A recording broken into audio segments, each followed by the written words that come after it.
The news hit like a thunderclap. Mark Carney, former Bank of England governor, had just rejected a $3 billion deal. This wasn't about stocks or bonds, it was about milk. The acquisition of American Dairy Collective by Dairy First Global was supposed to be a game changer. Billions were set to flow into the American heartland. Carney's approval was expected. Instead, he said no. The shockwaves hit Wall Street, Washington, and rural America. Boardrooms were stunned. Farmers felt blindsided. The financial markets had already priced in the acquisition. Analysts had praised the deal's potential. Then with one statement, it all collapsed. This wasn't just business. It was a national moment. The story dominated headlines, sparking disbelief. How could anyone walk away from $3 billion? For struggling dairy farmers, it was more than money. It was hope. Carney's decision felt like a personal blow to many. The silence after the announcement was soon filled by outrage. This wasn't just another failed merger. It was a symbol of American revival now dashed. Politicians had championed the deal as proof of renewed global confidence. Carney's move was a bold, unexpected checkmate in a high-stakes game. The world watched, waiting for what would come next. To grasp the shock, you have to understand the deal. Dairy First Global, a European food giant, wanted to buy the American Dairy Collective for $3 billion. This wasn't just a buyout. It included thousands of farms and a nationwide network. The collective represents over 50,000 family farms, the backbone of rural America. Dairy First promised $500 million more for modernization and sustainability. For many farmers, this was a lifeline. Immediate financial relief, a chance to pay off debts or retire. The deal echoed past foreign acquisitions like Smithfield Foods and Anheuser-Busch. Such deals bring capital and open markets, but also raise concerns about food security and local control. The Dairy First deal was unprecedented in scale for dairy. Months of PR had painted it as a win-win for workers and consumers. Promises were made, jobs protected, American branding maintained. Lawmakers signaled approval, public sentiment was cautiously optimistic. Everything seemed set for a historic transaction. Carney's rejection made the collapse even more stunning. The deal's architects hadn't anticipated a last-minute no. For many, it was a golden opportunity lost. The question now, what went wrong? The answer would shake the industry. Who is Dairy First Global? Most Americans don't know the name, but they're a global food powerhouse. Based in Geneva, they operate in 80-plus countries with a vast portfolio from French cheese to Asian infant formula. Known for aggressive growth, they buy up regional brands and integrate them into their supply chain. Their annual revenue rivals small nations. In Europe, they're praised for innovation and sustainability. But critics accuse them of anti-competitive tactics and questionable labor practices abroad.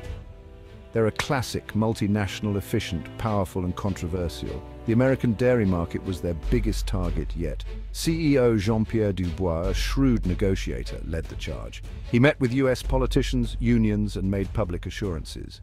Dubois framed the deal as a partnership, not a takeover. He promised to blend European tradition with American ingenuity. For Dairy First, this was a strategic prize, access to the world's largest milk market. The $3 billion price tag was seen as a smart investment. They expected success, but they hadn't counted on Carney's resolve. One man stood in their way.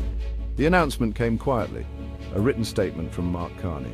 Instead of approval, he wrote, "While the financial offer is substantial, the long-term risks to the integrity and security of the American food supply chain are too great."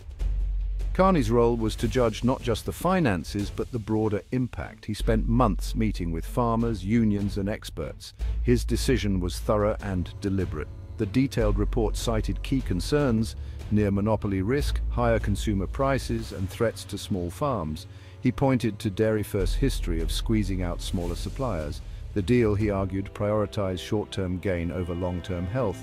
The fallout was immediate. Markets dipped, farmers were divided, and Dairy First was blindsided. Some farmers felt vindicated, others felt betrayed. Carney's decision forced everyone to pick a side. The industry was left in chaos. The debate had only just begun. The nation demanded answers. The political world erupted, and Donald Trump was first to the fray. On Truth Social, he blasted Carney a disgrace. Mark Carney, a globalist, just killed a great deal for our dairy farmers. $3 billion gone. Trump's posts were direct, inflammatory, and aimed at his base. He accused Carney of working for European interests and betraying American farmers. "I would have made that deal in 5 minutes," he claimed. Trump's message was simple. Carney was the villain, Trump the defender of American workers. The hashtag #CarneyKilledDairy trended instantly. Republican politicians echoed Trump, calling for hearings and investigations. Democrats were split. Some defended Carney, others stayed quiet. The debate became a partisan shouting match. What could have been a nuanced discussion was now a culture war flashpoint. Trump's intervention ensured the fallout would be loud and political. The milk deal was now a symbol of deeper national divides. The story had left the business pages and entered the political arena.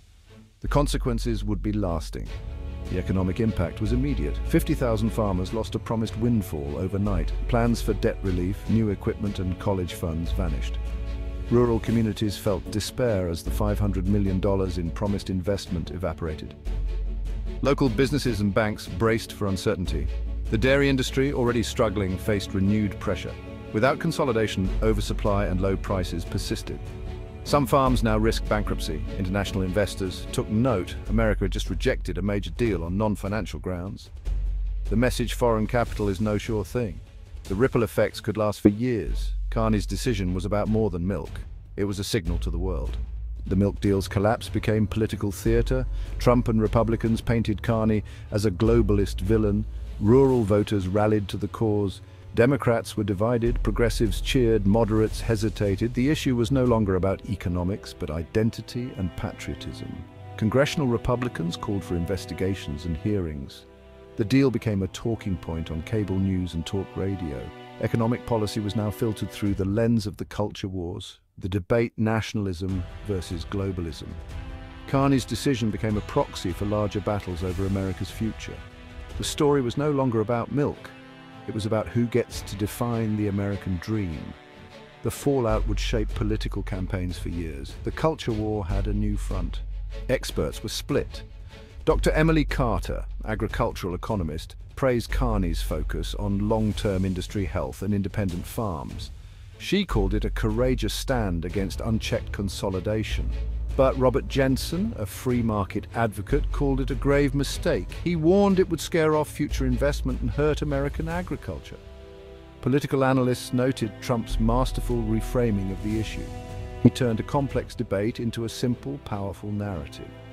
Democrats, meanwhile, struggled to explain antitrust policy to the public. Internationally, some saw Carney's move as a national security stance. Food supply is as critical as finance. The debate was about more than business. It was about resilience versus risk.